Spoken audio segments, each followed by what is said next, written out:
This is the audio recording for the end of chapter 3 of Heat, starting on page 23 after the page break. Some other ball players from the neighborhood, Babe Ruth League kids, showed up just as Michael and Manny and Anthony and Kel were about to pack it in and go to McDonald's.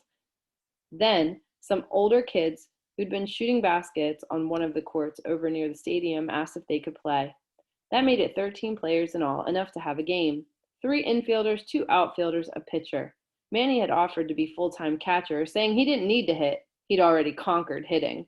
Michael played center field, saying he might throw a couple of pitches at the end, just for fun. But he loved playing center field, loved getting a chance to run across the outfield and pretend it was inside the stadium. Michael loved to move, basically, so they played their pickup game, trash-talking each other, laughing, barely keeping track of the score, everybody trying their hardest to smoke balls past the 2 outfielders, or, in the case of the bigger kids from the basketball court, trying to jack balls over their heads. When they were waiting to hit, they could look past the batter's box towards Yankee Stadium and see the baseball afternoon coming to life now, gathering force like one of the late afternoon storms you got in the summer.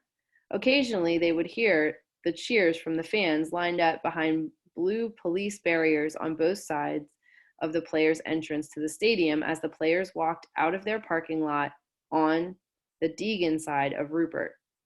Michael was able to picture it in his head because of all the times he had come and stood behind those blue barriers himself, hoping to get a look at El Grande, even 4 hours before game time, knowing El Grande liked to get to the park early when it was his turn to pitch.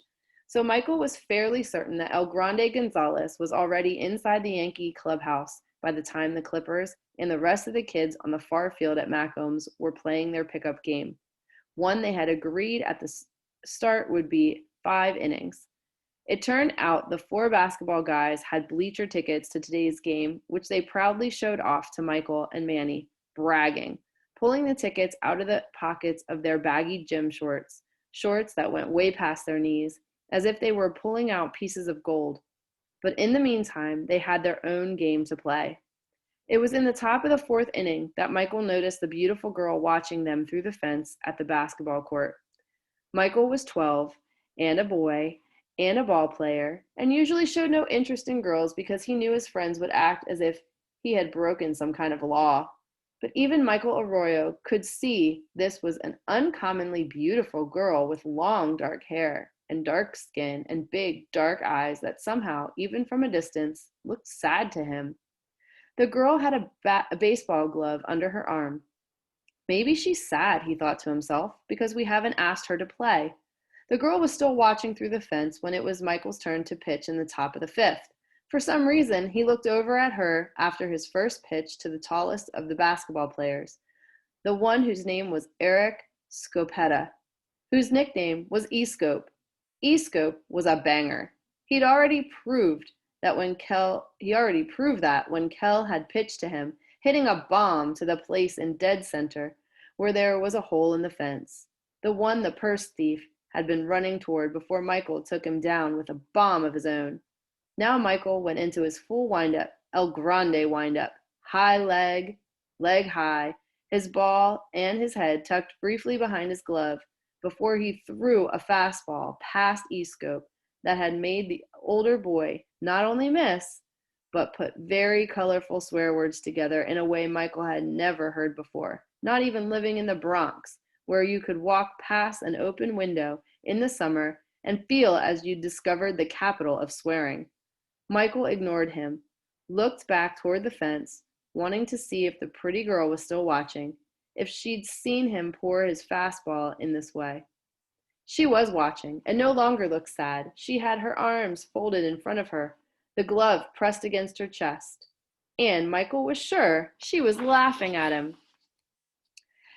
as if she had been waiting for him to look back over so he could see her laughing at him. It was almost as if she knew, in that way that girls always seemed to know things that boys didn't, that he wouldn't be able to help himself, that he needed to see what her reaction would be.